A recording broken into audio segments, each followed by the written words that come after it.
کے زوال کی جو بڑی 10 نشانیاں ان میں سے پہلی نشانی، توجہ کریں دھیان سے، ہو سکے تو اس کلپ کو کاٹ کر سبکن ذہن میں رکھیں، کیونکہ آپ مسلمان ہیں، آپ حضور کے غلام ہیں، آپ امت مصطفیٰ کے فرد ہو، آپ کوئی عام بندے نہیں ہو، آپ کے اوپر ذمہ داری ہے اسلام کو غالب کرنے کی۔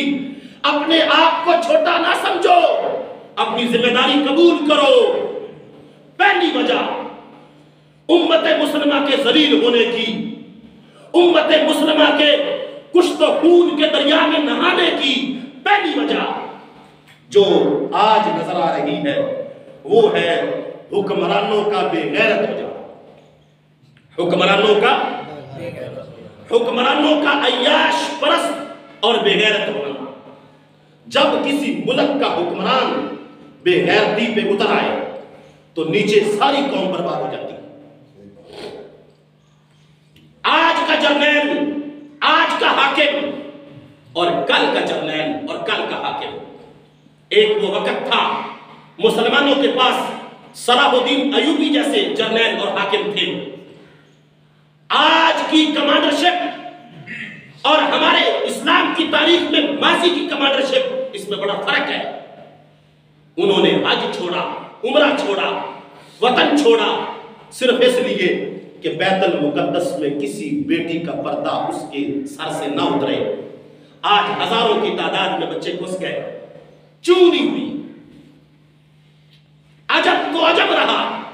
عجب کو تیار کرنا تھا عرب نے، عرب خود بت پرستی میں شامل ہو گیا، عرب خود کفار کے ساتھ مل گیا۔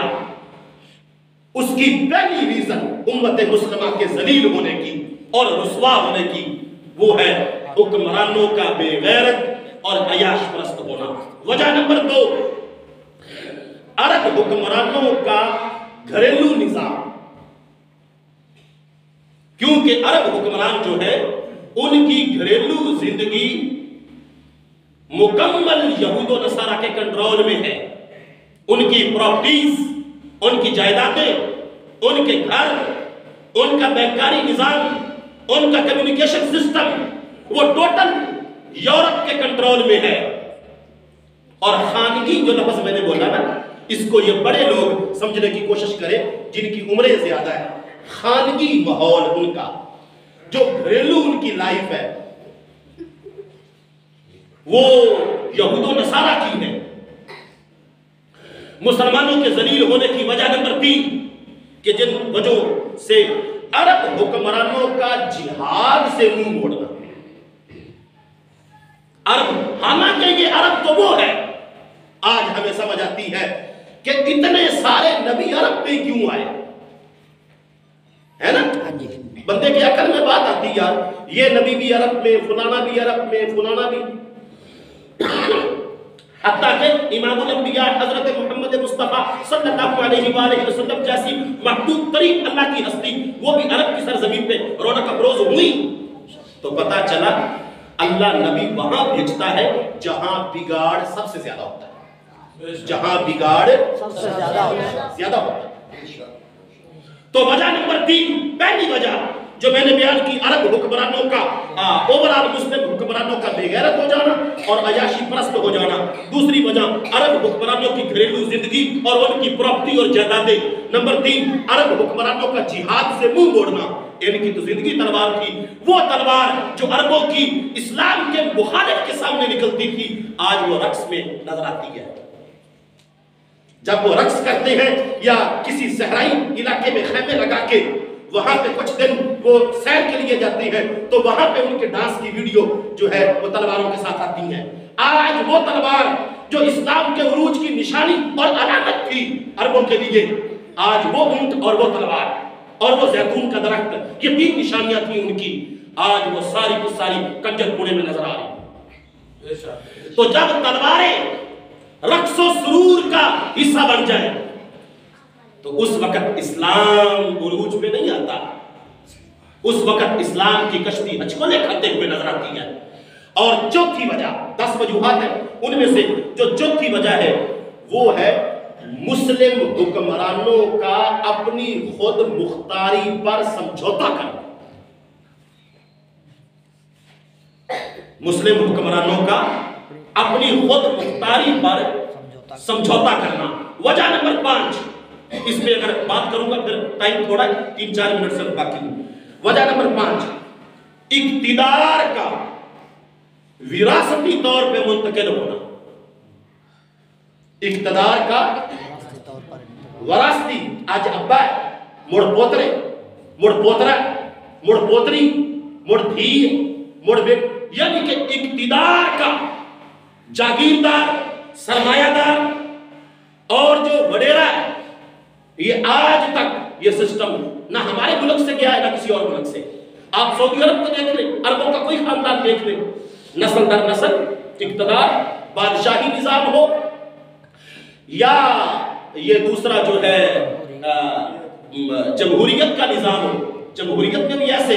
آپ پاکستان پڑھنے 1946 سے پہلے جو خاندان تھے جن کو انگریز نے نوازا تھا، آج بھی اقتدار میں وہی ہے، کسی نہ کسی شکل میں کسی نہ کسی پارٹی سے تعلقات قائم کر کے۔ ہاں پارٹی چینج ہو سکتی، پارٹی بدل سکتی، لیکن اقتدار میں وہی ہے۔ خاندان کے دیکھ لیں۔ تو جو 5ویں وجہ میں نے بیان کی مسلم امت کے ذلیل ہونے کی، وہ یہ ہے کہ حکمرانی سسٹم، اقتدار سسٹم، جاگیردار اور سرمایہ دار کا نسل در نسل منتقل ہونا، اور اس کی زندہ مثال آج کی پاکستان کی حکومت بھی ہے، نہیں ہے؟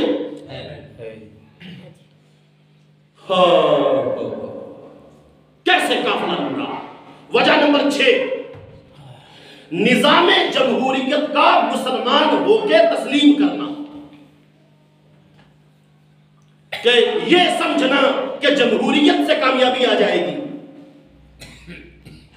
علامہ محمد اقبال کو جانتے، وہ مصور پاکستان ہے، ان کی شاعری، وہ شاعر مشرق، کتنا بڑا بندہ، ہم کہتے ہیں ہمارا ہے، کبھی اس کی بات سنی؟ اقبال کیا کہتا ہے؟ اقبال کہتا ہے اس راز کو ایک مرد فرنگی نے کیا فاش، اس راز کو ایک مرد فرنگی نے کیا فاش، ہر چند کے دنا اسے کھولا نہیں کرتے، دنا کہتے ہیں عقل مند کو، ہر چند کے دنا اسے کھولا نہیں کرتے۔ جمہوریت ایک طرز حکومت ہے کہ جس میں بندوں کو گنا کرتے ہیں، تولا نہیں کرتے، کہ جمہوریت وہ نظام حکومت ہے جس میں بندوں کی گنتی ضرور ہوتی ہے لیکن بندوں کا وزن نہیں ہوتا۔ بندوں کا وزن سے کیا مراد ہے؟ کہ بندے کی قابلیت دیکھ کے فیصلہ نہیں ہوتا، گنتی دیکھ کے ہوتا ہے، اور ہے بھی ایسے۔ یار میں حیران ہوں کہ ہم کہتے ہیں اقبال کی تصویر پاکستان، اقبال کا خواب پاکستان، تو یار کبھی ہم نے یہ سوچا ہی نہیں کہ اقبال اس ملک کے بارے میں کیا کیا گیا اور اس ملک کے نظام حکومت کے بارے میں کیا کیا گیا۔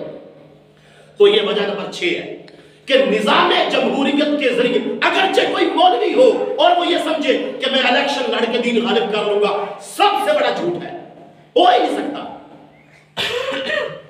کتنا بڑا مولوی ہو اور اس کا نعرہ یہ ہو، خواہ اس کی بڑی ساری پارٹی کیوں نہ ہو، خدا کی قسم میں تمہیں صحیح کہہ رہا ہوں، جمہوریت کے ذریعے اللہ کا قانون نہیں آ سکتا۔ مثال کے طور پہ ایک قرارداد ہے، وہ قومی اسمبلی میں پیش ہو گئی ہے، اس قرارداد کے حق میں خدا نہیں خواستہ 15 ووٹ آ جاتے ہیں ایسے جو اسلام مخالف ہے، 10 ووٹ آ جاتے ہیں اسلام کے حق میں۔ مجھے تم بھی بتا دو یار، قرارداد 15 والے کی پاس ہوگی یا 10 والے کی؟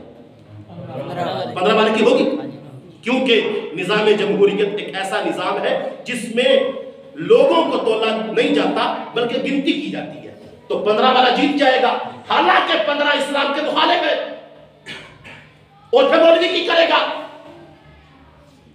کیویں دین لے کے آئے گا؟ نہیں لے کے آ سکتا، ہو ہی نہیں سکتا، کوئی رائے کوئی نہیں۔ لہذا آئے بھی علماء آئے جدو نہ ویکھیا بھی تے سٹا کھاون تو علاوہ کچھ نہیں گئے. بات سمجھ آ گئی؟ یہ ہے لبرل سیکولر سوشلزم اور کفر کا نظام. اور 7ویں نمبر پہ عورت کی حکمرانی کو تسلیم کرنا. بخاری شریف میں ہے 2 حدیثیں سنو بخاری شریف کی. آقا کریم صلی اللہ علیہ وآلہ وسلم نے فرمایا جس قوم کے اوپر عورت حکمران بن جائے اس قوم کو چاہیے زمین پر نہ چلے, قبر میں چلی جائے. حدیث نہ ہو بخاری کی جو تو مرضی فون کر کے پوچھ لے. جس قوم کے اوپر عورت حکمران بن جائے یا عورت کو حکمران کسی قوم پر مسلط کر دیا جائے اس قوم کو چاہیے زمین پر زندگی نہ گزارے, قبر میں چلی جائے.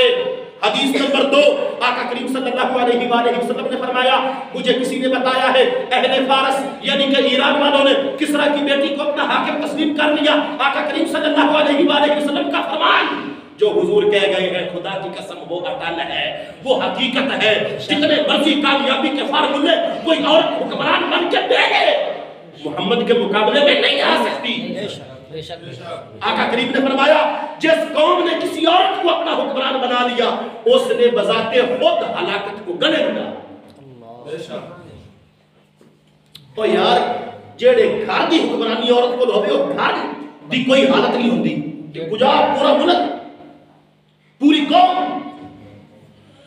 تو لہذا جو میں نے 10 وجوہات لکھی ہیں ان میں وجہ نمبر 7 یہ ہے امت مسلمہ کے ذلیل ہونے کی, عورت کی حکمرانی کو قبول کرنا. وجہ نمبر 8 اسلام کے مخالف قوانین کو قبول کرنا. اسلام کے مخالف قانون ہو اور اس کو قبول کرنا یہ امت مسلمہ کی ذلت کا. اور وجہ نمبر 9 لوگوں کو حرام کھانے کا شوق چڑھ جانا. پتہ ہے سود ہے لیکن ڈھپنا انجے کہ جی میں حلوہ ہو. پتہ ہے کہ زکاة فرض ہے جی میں نماز فرض ہے. کدے کسے سوچیا ہی نہیں.